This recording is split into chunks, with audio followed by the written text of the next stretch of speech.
বসুন্ধরা গুঁড়া মশলা healthy kitchen. প্রিয় দর্শক, আপনাদের সবাইকে ওয়েলকাম করছি বসুন্ধরা গুঁড়া মশলা হেলদি কিচেন থেকে। আপনাদের সাথে আছি আমি কাকলি, আর আমার সাথে উপস্থিত থাকবেন একজন নিউট্রিশনিস্ট। তিনি আপনাদের তৈরি করে দেখাবেন মজাদার হেলদি রেসিপি। চলুন দেখে নিচ্ছি কে আছে আজকে আমাদের সাথে। কেমন আছেন আপা? আলহামদুলিল্লাহ ভালো। কেমন লাগছে আজকে আমাদের কিচেনে এসে? এই রান্নার প্রোগ্রামে এসে আমার তো খুবই ভালো লাগছে। আমি জানতে চাইবো আপনি কি রেসিপি নিয়ে এসেছেন আজকে? আজকে আমরা হালিম মানেই মনে করি বিফ, চিকেন অথবা মাটন, কিন্তু আজকে আমি তৈরি করব মাছের কোপ্তা দিয়ে হালিম। বাহ, অসাধারণ! দর্শক বুঝতেই পারছেন কি একটা রেসিপি হতে যাচ্ছে। তাহলে আমরা চলে যাই মূল রান্নায়। আজকে যেহেতু আমরা হালিম তৈরি করব, সেজন্য কিন্তু আমাদের সবার প্রথমেই লাগবে বসুন্ধরার রেডিমিক্স হালিম মিক্স। এটা দিয়ে আজকে আমরা আমাদের পুরো হালিমের রেসিপিটা তৈরি করে নিব। কি কি লাগছে আমাদের আমরা একটু দর্শকদেরকে বলে দিচ্ছি। আদা কুচি লাগছে, এটা ড্রেসিং করার জন্য যখন আমরা সার্ভ করব তখন। তারপর শসা কুচিটাও তখন লাগবে। কোপ্তা তৈরির জন্য এখানে হচ্ছে আলু নিয়ে নিয়েছি, আমরা মাছ নিয়ে নিয়েছি, কাটা ছড়িয়ে মাছ সেদ্ধ করে নিয়েছি। এখানে হচ্ছে আপনি বাসায় যে কোনো ধরনের মাছ চাইলে ব্যবহার করতে পারেন।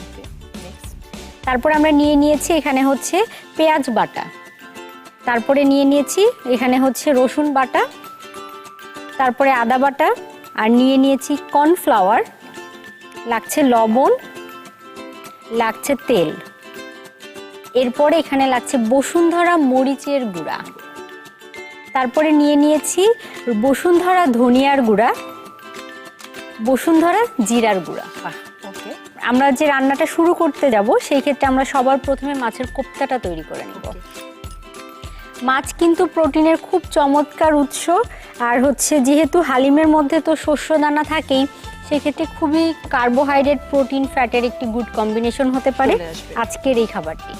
আমরা দেখতে পাচ্ছি যে মাছ দিয়ে কিভাবে হালিম তৈরি করতে হয়। আলুর অর্ধেকটা নেওয়া হয়েছে এখানে। এখানে হচ্ছে বাইন্ডিং এর জন্য কর্নফ্লাওয়ার দিয়ে দিচ্ছি, 4 চা চামচ পরিমাণ কর্নফ্লাওয়ার দিয়ে দিচ্ছি। হাফ চা চামচ পরিমাণ আমরা এখানে আদা বাটা দিয়ে দিচ্ছি, রসুন বাটাও হাফ চা চামচ দিয়ে দিব, তারপরে পেঁয়াজ বাটা দিয়ে দিব হাফ চা চামচ। এখন আমরা লবণ তো অবশ্যই আয়োডিন যুক্ত লবণ। এরপরে আমরা মরিচের গুঁড়া দিব। এইখানে কিন্তু একটি বিষয় আছে যে বসুন্ধরা ওরা যে প্যাকেজিংটা করেছে সেক্ষেত্রে কিন্তু দুইটা সাইড রেখেছে। অতিরিক্ত যেটা আছে সেটা আমরা যদি বেশি ব্যবহার করতে চাই সেই ক্ষেত্রে এই পার্টসটা দিয়ে আমরা দিতে পারি। ব্যাপারটা আমারও ভীষণ ভালো লাগে। এরপরে আমরা জিরা গুঁড়ো দিয়ে দিচ্ছি, এটা হাফ চা চামচ পরিমাণ, ধনিয়া গুঁড়োটাও হাফ চা চামচ পরিমাণ। এখন সবগুলো উপকরণ দেওয়া হয়ে গিয়েছে, এখন মেখে নিতে হবে।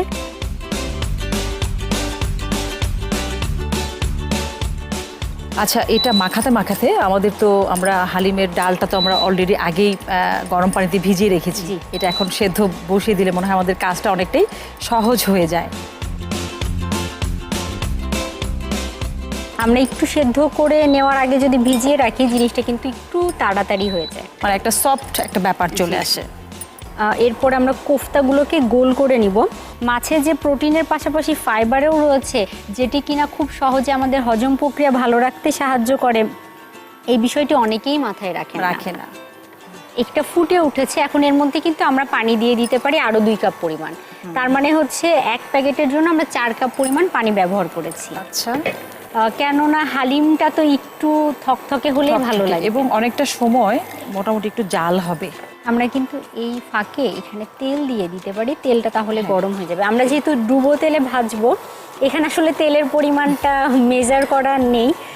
অনেকে হয়তো ভাবছেন যে এত তেলে ভেজে খাওয়া এটা কি হেলদি কিনা।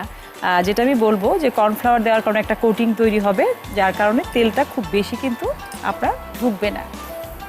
একটু নেড়ে দিচ্ছি। হ্যাঁ, আমাদের ডালটা তো অলমোস্ট যাবে, সেদ্ধ হয়ে এসেছে মনে হচ্ছে। হ্যাঁ, মোটামুটি হয়ে গেছে, অর্ধেকের বেশি সেদ্ধ হয়ে গেছে কথায় কথায় আমাদের। আর এখানে যে উপকরণগুলো আমরা ব্যবহার করেছি, যেমন আলু থেকে কিন্তু আমরা গুড সোর্স অফ কার্বোহাইড্রেট পেয়ে যাচ্ছি, যেখানে পাশাপাশি আদা, রসুন, পেঁয়াজ এগুলো কিন্তু অ্যান্টিঅক্সিডেন্টের খুব চমৎকার উৎস।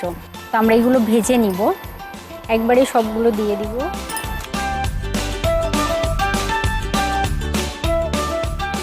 আলতো করে এগুলোকে একটু হ্যান্ডেল করতে হবে, খুব বেশি হাই হিটে কিন্তু এটাকে করা যাবে না।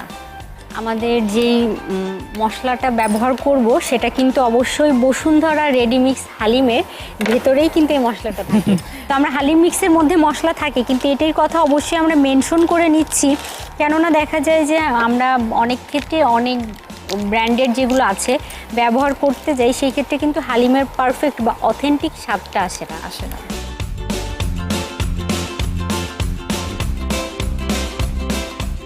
তো আমরা এটা দিয়ে দিচ্ছি এখন। এটা পুরোপুরি নিজস্ব রেসিপিতে করা হয়েছে, বেশিরভাগ ক্ষেত্রেই যেন হেলদি জিনিসটা মাথায় রেখে আসলে এটা সাজানো হয়েছে। আমাদের ডাল আর শস্য দানাটা কিন্তু অলমোস্ট সেদ্ধ হয়ে গিয়েছে। এই পর্যায়ে আমরা এই সামান্য একটু লবণ দিয়ে দিব।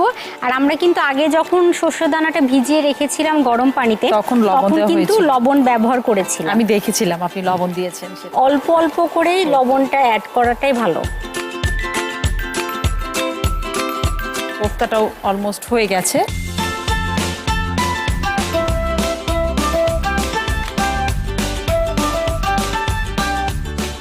আমরা কিন্তু এটা রেখে দিচ্ছি। এর মধ্যে আমরা সামান্য একটু পেঁয়াজ ভেজে নিব।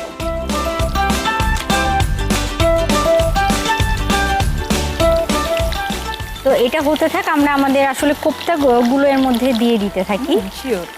আমরা এখান থেকে হাফ কোফতা ব্যবহার করবো, আর বাকি হাফ কিন্তু রেখে দিব আমাদের যখন গার্নিশিং করব তখন।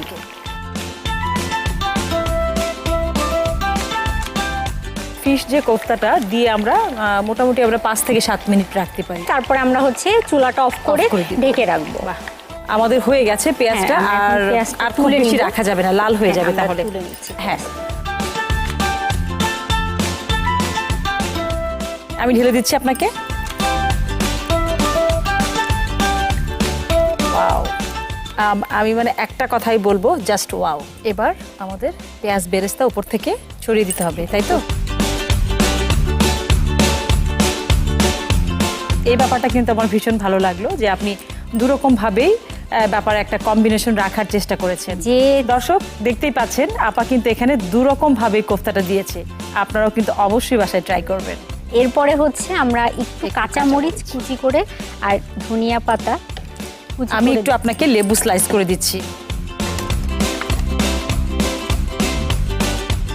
আমরা উপর থেকে শসা কুচি দিয়ে দিচ্ছি। আপু, তৈরি হয়ে গেল কোফতা হালিম। অসাধারণ, আমার তো ভীষণ ভালো লাগছে। আপনাকে অনেক অনেক ধন্যবাদ এত সুন্দর, মজাদার এবং হেলদি রেসিপি দেখানোর জন্য। ধন্যবাদ আপু। দর্শক, এই ছিল আমাদের আজকের আয়োজন। দেখতেই পেলেন কত মজার এবং হেলদি একটা রেসিপি তৈরি করে দেখালেন নাহিদ আপা। পরবর্তী এপিসোড দেখার জন্য অবশ্যই আমাদের সাথে থাকতে হবে। ততক্ষণ পর্যন্ত খুব ভালো থাকবেন। সবাইকে অনেক ধন্যবাদ।